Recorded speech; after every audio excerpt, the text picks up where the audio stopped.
Hey, I'm Martin and I help manufacturers to make great quality products.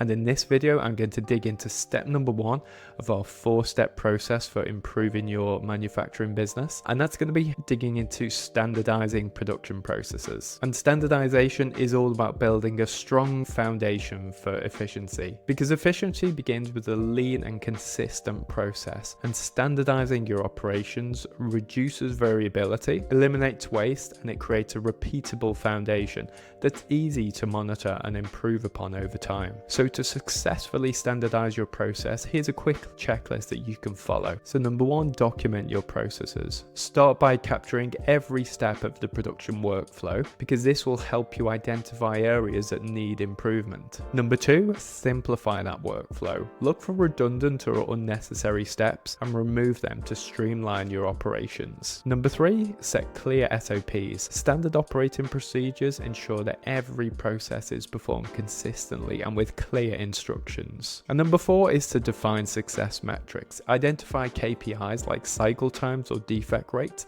that will help you measure the efficiency and quality of your operations. So why does standardization matter? Well, I think that a well-standardized process provides a stable base, enabling reliable production and easier quality control. It sets a stage for efficiency and consistency, ensuring that your team can operate at their best and be ready for the next steps in your transformation journey. So in the next video, I'll move on to step number 2, quality control, where I'll explore how embedding checkpoints in your processes can improve consistency and reduce defects. Stay tuned and I'll see you in that next video.